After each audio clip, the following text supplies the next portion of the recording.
Dear brothers and sisters in Islam, when you look at the Quran, you find that Allah subhanahu wa ta'ala has revealed to us as a percentage of His revelation a great number of stories or historical accounts. You can begin with the story of Adam, and it goes on throughout the lives of mankind in history. And in the context of our current topic of purifying the soul, we cannot help but look at those stories to take lessons. As essentially, that's the intent behind the stories, not for entertainment, but for benefit. And, of course, seeing a practical application as to how things actually unfold. And so we, of course, return back to the story of Adam, the beginning of man. And the creation of Adam, his introduction into life, introduction of mankind, it also serves as an introduction to the potential of the human heart in both ways.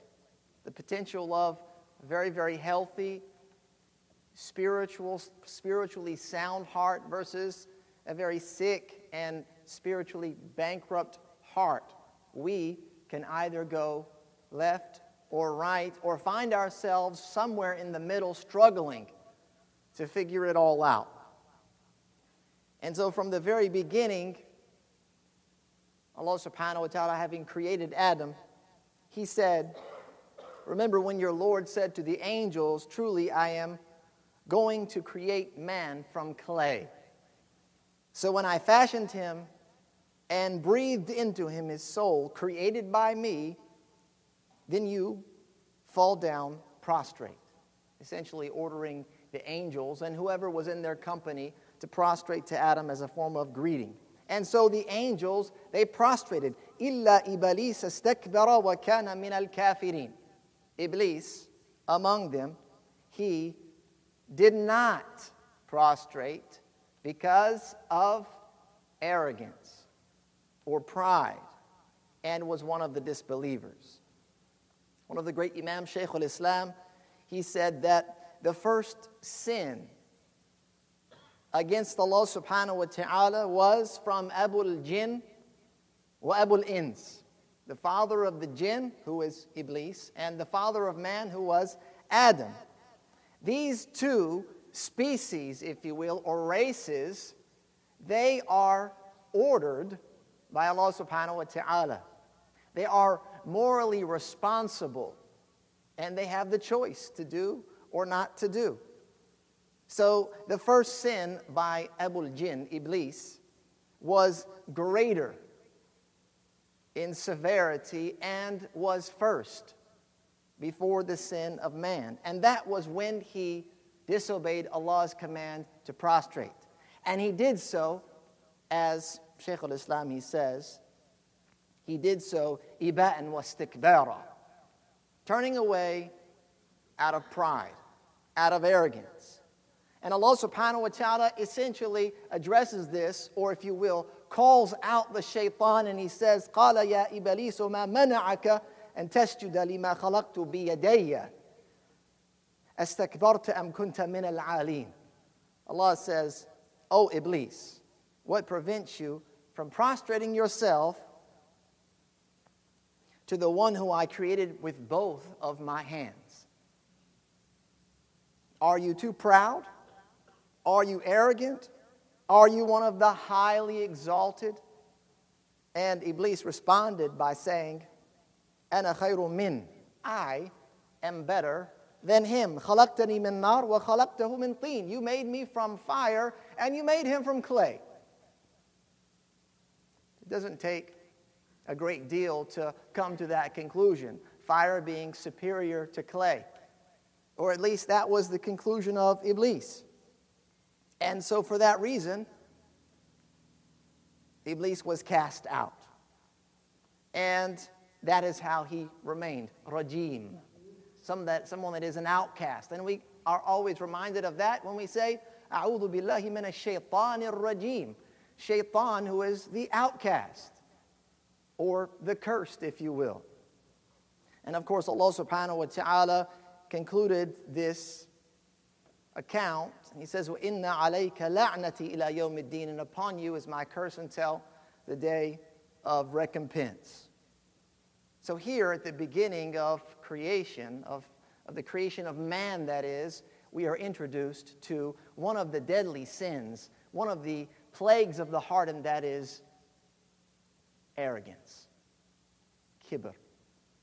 Imam al-Ghazali, rahimahullah ta'ala, he said that arrogance is a condition in which one is self-conceited. They're filled with themselves, astonished with themselves, and therefore they find or they see themselves better than everyone else. They reside in a much higher and lofty status. And this disease is of 3 varying stages or severities. Like the diseases that you're diagnosed with your doctor and go to the hospital, you have stage 1, you have stage 2, you have stage 3. And such is arrogance. The stage 1 arrogance, the lowest level, is arrogance that's aimed at your fellow man. And the arrogant who suffer from this stage of arrogance, they look down on people. It's as if they're up in these golden towers, peering down on the masses. They're arrogant because of either wealth, race, nationality, their social position, political position, level of influence, their credentials, perhaps, or their level of success has pumped them up so high that now they find themselves feeling conceited enough that they look down on everyone else. And there's no one else that can compare. They just can't do enough. They can't match them regardless of what they do. And they can't tell them anything. The arrogant, the self-conceited, they can't be told anything. They don't receive advice. They don't offer help. And typically, they can do no wrong in their minds. And, of course, that is, even when they are actually wrong, they believe that they're never wrong. I mean, arrogance, it dilutes and it clouds reality.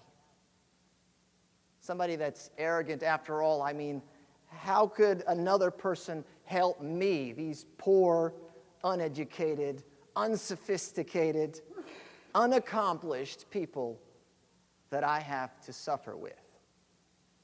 This is arrogance, and this is a disease that each and every one of us is susceptible to. The Prophet ﷺ, he says, Al-kibru batrul haq wa ghamtun nas. Exactly as described.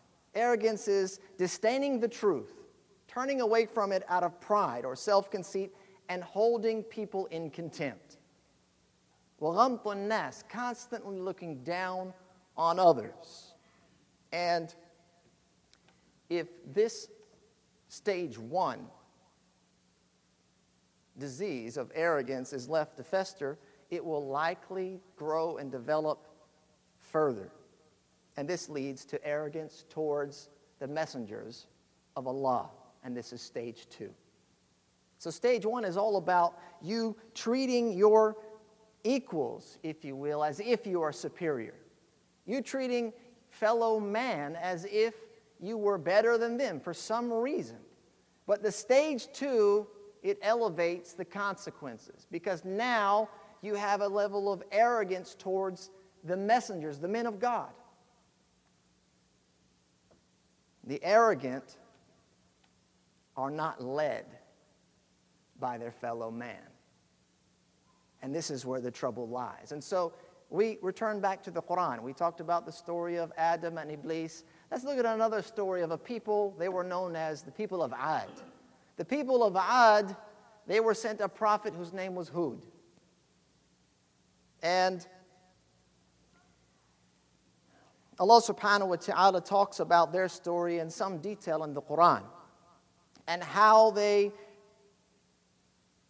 received their messenger. Allah Azza wa Jal, He says, وَقَالَ الْمَلَأُ مِنْ قَوْمِهِ الَّذِينَ كَفَرُوا وَكَذَّبُوا بِلِقَاءِ الْآخِرَةِ وَأَتْرَفْنَاهُمْ فِي الْحَيَاةِ الدُّنْيَا. He says, and the chiefs of His people who disbelieved and denied the meeting in the hereafter, and to whom we have given the luxuries and comforts of this life. مَا هَذَا إِلَّا بَشَرٌ مِثْلُكُمْ يَأْكُلُ مِمَّا تَأْكُلُونَ مِنْهُ وَيَشْرَبُ مِمَّا تَشْرَبُونَ. They said, he's no more than a human being like you. They're talking about Hud. They're talking about their prophet and messenger. He's nothing more than a human being like you. He eats from the food that you eat, and he drinks like you drink. وَلَئِنْ أَطَعْتُمْ بَشَرًا مِثْلَكُمْ إِنَّكُمْ إِذًا لَخَاسِرُونَ. It says, and if you were to obey such a human being, just like yourselves, then verily you are lost. And then they go on and they say, أَيَعِدُكُمْ أَنَّكُمْ إِذَا مِتْتُمْ وَكُنْتُمْ تُرَابًا وَعِظَامًا أَنَّكُمْ مُخْرَجُونَ. It says, does he promise you that when you have died and have become dust and bones, that you will be brought back, brought out of the dead into the life? Look at this. Their arrogance drove them to rejecting their messenger. I'm not led by another man. I'm not led by someone like me. I am more than capable. I lead myself. I control my destiny. I'm in charge of me. I make my rules. I don't follow others' rules, especially another human being. Try and draw a similitude between Qawm Ad and our current context. The people of Ad, Ibn Kathir, and this is a book most of our households contain, the stories of the prophets by Ibn Kathir, been translated in multiple languages. In the chapter of Ad, about the prophet Hud, he said the people of Ad, they lived many years in the windswept hills of an area between Yemen and Oman. We know now that area is devastated, Yemen is. They were physically well built, capable, and strong, and renowned for their craftsmanship, especially in construction of tall buildings with lofty towers. They were outstanding among the nations in power, in wealth, which all of this unfortunately led to their arrogance and their boastful nature. Their political power was held in the hand of unjust leaders. And no one said anything to change that structure. They were not ignorant of Allah's existence, but they refused to worship Him alone. And they worshiped other gods and idols, and of course, this is the unforgivable sin. Look at humanity today. Look at our culture. Look at our communities. And I'm not talking about here today. Look around us and take a little poll, or let's check off some boxes, right? Physical capacity. We have, check. We're strong and we build our bodies and we're capable. But we also have an advanced level of craftsmanship and construction. Where we lack in physical strength, we'll just make the machines to do the heavy lifting for us. I mean, we can fly into the sky now. We can leave the atmosphere into outer space. There are so many things that we're able to do that the people of the past could never imagine of. Is there not room to be proud and boastful? Is there not opportunity to allow arrogance to slip into the heart? We have power and wealth, more wealth than the world has ever known. And the political arena, you'll find the same level, if not worse, of corruption. And this is not in any one particular place, but it's a global problem. All the boxes are checked, and it's the perfect storm for disaster. Due to this level of arrogance, revelation is rejected, and true guidance in this life, which can lead to the home of the hereafter is lost. Look at the people of Ad. Powerful and capable, wealthy, influential.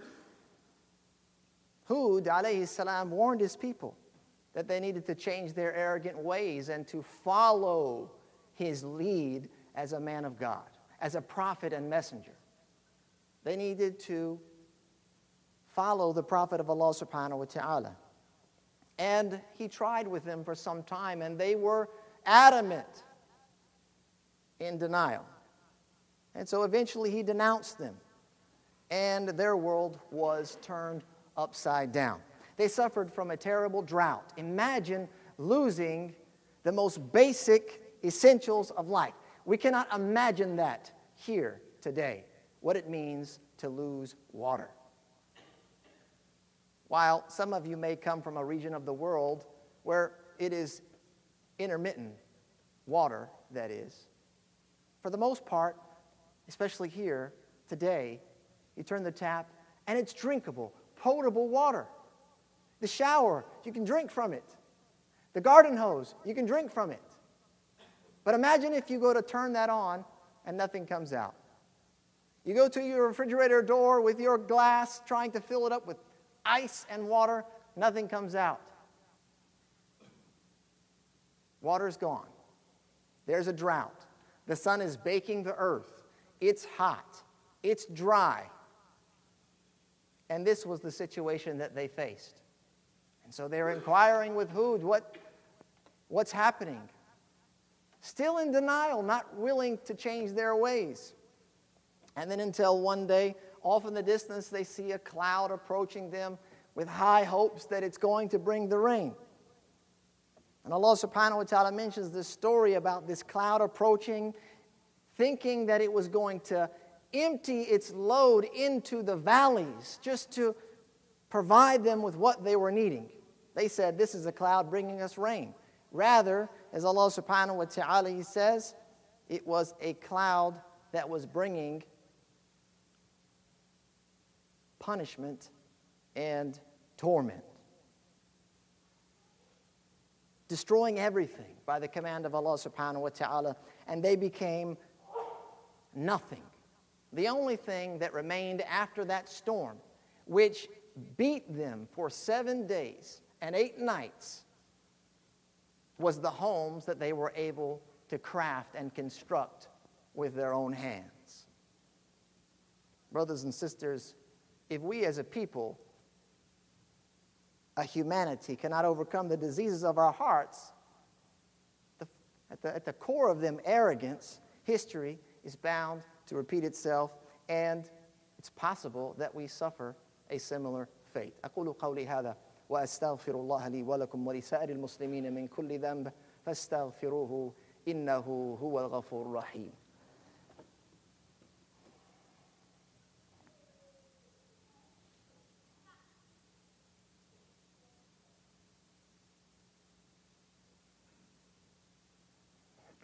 بسم الله والحمد لله حمدا كثيرا طيبا مباركا فيه كما يحب ربنا ويرضاه نصلي ونسلم على نبينا محمد وعلى آله وأصحابه ومن تبعهم بإحسان إلى يوم الدين. You know what? Sometimes it's hard to think on a global level. It really is. And we have to put things in perspective. If arrogance can be the catalyst to communal destruction, such as the people of Ad and other peoples that came before us that are no longer here, it's very possible that arrogance, these types of diseases, can impact you personally. And though it may not destroy your community, your neighborhood, it's very possible that it could destroy your life. It could destroy or negatively impact your home. And that's why we have these great stories and these lessons, so that we can see how such diseases play out and the results, in order to learn and to rectify and purify the heart. Now, if you thought stage 1 and, of course, stage 2, arrogance, was bad, well, stage 3, of course, is even worse. if stage 2 is left and it goes untreated, then the arrogance begins to worsen to the point that it, from being directed to your fellow man, then to the messengers, it will finally make its way to a person being arrogant with Allah, the Lord of the worlds, the mighty and the majestic. The arrogant of this level, stage 3, begin to see themselves no longer in need of their Creator, to the point that they would not just challenge God's authority, but they would deny His very existence. Let's skip the challenge of does God exist? Let's just negate it from Jump Street. There is no God. There's only the tangible, the physical, and the finite. What's measurable? All of this world, everything created, all that exists, and here you find someone, in the grand scheme of things, a no one, to make such a claim. A person can begin to deny the source of their success, their wealth, their ability, and attribute that to themselves. The true source is Allah subhanahu wa ta'ala, but a person of this level of arrogance begins to think that, no, it's from me. This is my doing. And they reject the blessings of Allah subhanahu wa ta'ala. Eventually, what happens is it leads to claims of lordship. And this was the case of Fir'aun. This was the case of Fir'aun. The story of Musa alayhi salam. So we looked at the story of Adam, we looked at the story of Hud, we looked at the story of Musa alayhi salatu wasalam and what they had to deal with. And here Musa is dealing with the Fir'aun, someone that he knew and watched grow up.